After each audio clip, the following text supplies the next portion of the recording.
အခုကဒီအပိုင်းမှာကြတော့ရှီချမ်းနဲ့နောက်ချမ်းနဲ့တွဲပါမယ်တွဲတော့ကြတော့မင်းဆိုလို့ရှိရင်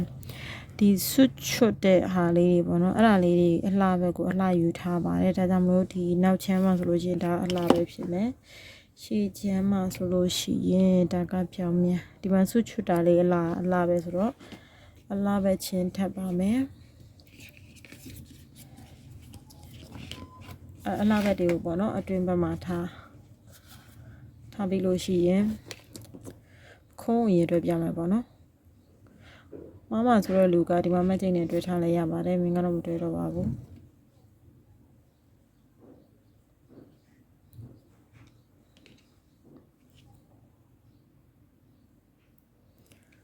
အဲ့တော့အဆုံးမှာကတိုင်းရှိတိုင်းသာချိန်3ခု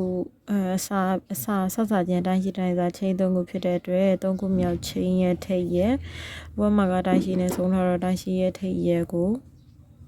တိုင်းတို့နဲ့တွဲပါမယ်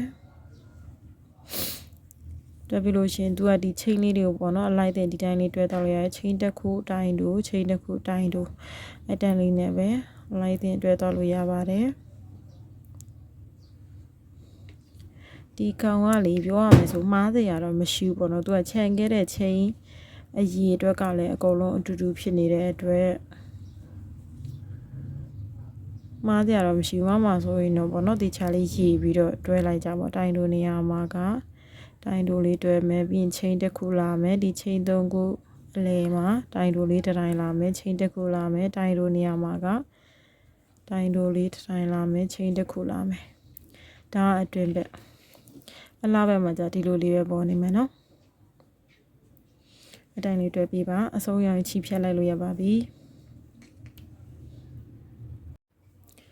ဒီမှာတော့အဆုံးတော့ရောက်ပြီဆိုလို့ရှိရင်ချိန်တစ်ခုလာပြီးတော့ဒီဘက်ကအတိုင်းရှိရဲ့ထိပ်ရဲ့ဟိုဘက်ကဒီမှာနော်3ခုမြောက်ချိန်အောက်ကရင်3ခုမြောက်ပေါ့လीဘက်ကအတိုင်းရှိတိုင်းစာရဲ့ထိပ်ရဲ့ကိုတွဲလိုက်မယ်တွဲပြီးလို့ရှိရင်ချီဖြတ်လိုက်မယ်မင်းတို့ကသူကလည်းသူကွတိခြံခဲ့တာဖြစ်တဲ့ဒီတွဲတဲ့အချိန်မှာသူကလည်းသူကွတိရရမယ်နော်ဒါကအခုံပေါ့နော်အလားပဲနေရာဒီလိုဖြစ်ပါမယ်ဟိုဘက်တစ်ချောင်းလည်းအဲ့လိုမျိုးပဲချုပ်ပေးပါဘေးဘက်ချုပ်တာကလည်းမင်းဒီချုပ်တဲ့အပိုင်းလေးကိုမင်းတူတိုတွေကြည့်နေကြလို့ဆိုရင်တော့သိတယ်ပေါ့နော်ဒီမှာလည်းထပ်ပြီးတော့ချုပ်ပြပါမယ်ဒီမှာဘေးဘက်ကိုတွဲချုပ်မယ်ဆိုလို့ရှိရင်လည်းပဲဒီမှာအောက်အခြေဆုံးပေါ့နော်တိုင်းရင်အောက်ခြေမှာတွဲမယ်ပြီးတော့ဒီဘက်ကဘာနဲ့တက်ခဲ့တာပါလဲဟောဒီဘက်ကလည်းဒီမှာလေတိုင်းရဲ့အခြေနော်တိုင်းရဲ့အခြေမှာပဲတွဲရမယ်အဲ့နာဟိုဘက်တစ်ချမ်းကိုမားမှာဆိုလို့တစ်ချက်ပြမယ်နော်ဒါတိုင်းသာစတက်ခဲ့တဲ့နေရာဆိုတော့လေဒီနေရာလေးကိုမားမှာဆိုလို့1 2ဒီမှာ3ပေါက်မြောက်နေရာမှာတော့တွေ့ရမှာနော်ဒီရဲ့အခြေရဲ့ဟိုဘက်က3ပေါက်မြောက်နေရာရဲ့အဲ့မှာတက်လိုက်ပို့ပြီးတော့ခိုင်အောင်လို့အဲ့နောက်မှာတိုင်းတိုးလေးလုပ်ပြီးလို့ရှိရင်မင်းတို့ကဒီမှာပတ်တန်တကွဲစာပေါ့နော်တိုင်း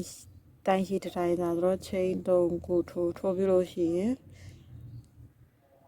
ပထမပတ်တန်ဒီမှာလေးတိုင်းရှိတက်ခဲ့တဲ့နေရာထိပ်ရဲ့ဟိုဘက်မှာဆိုလို့ရှိရင်လည်းဒီမှာတိုင်းရှိရဲ့ထိပ်မှာထိပ်ချင်းတွဲပြီးလို့ရှိရင်ချီရနေချက်တိုင်းတို့နောက်ထပ်ချိန်3ခုပဲတက်မယ်နောက်တန်းစာဆိုဒီမှာနော်ပြောလို့လွယ်တော့ဒီတိုင်းတို့နေရာနာပဲတွေ့လိုက်မယ်ဒီတိုင်းတို့နေရာရဲ့ဒီဘက်တိုင်းတို့နေရာရဲ့မှာတိုင်းတို့ချိန်3ခုနောက်တစ်ခွဲစာရဲ့နောက်တန်းရဲ့ထိပ်ဒီမှာနော်ဒီမှာဆိုဆွချွတ်လေးရဲ့ထိပ်ဒီဘက်မှာလည်းဆွချွတ်လေးရဲ့ထိပ်မှာဆိုလို့ရှိရင်အဲ့လိုမျိုးလေးတိချလေးကြည့်သွားပြီနော်ဒီမှာဆိုလို့ရှိရင်ဒီမှာတိုင်းရှိတက်ရဲ့ထိပ်နောက်တန်းမှာဆိုလို့ရှိရင်ဒီမှာတိုင်းရှိတက်ခဲ့တဲ့နေရာရဲ့ထိပ်ချိန်3ခုအဲ့လိုမလို့ချင်ဘူးချိန်တစ်ခုတိုင်းတို့တိုင်းချိန်တစ်ခုနဲ့ခုံးမှချုပ်သလိုပဲချုပ်ချင်လဲရတယ်အဓိကကတော့ဟိုဘက်နဲ့ဒီဘက်နဲ့ညီလေးအဲ့လိုမျိုးတွဲသွားပြီးဖို့ပါပဲဘယ်လိုပဲတွေ့ရပါတယ်စီမီလိုလက်ချုပ်တဲ့အနဲ့ချုပ်ချင်လဲရပါတယ်အဆုံးရောင်ချီလေးဖြစ်လိုက်အောင်ပါပဲဟိုဘက်ဒီဘက်ကိုလိုက်တယ်နဲ့ချုပ်ပြပါနော်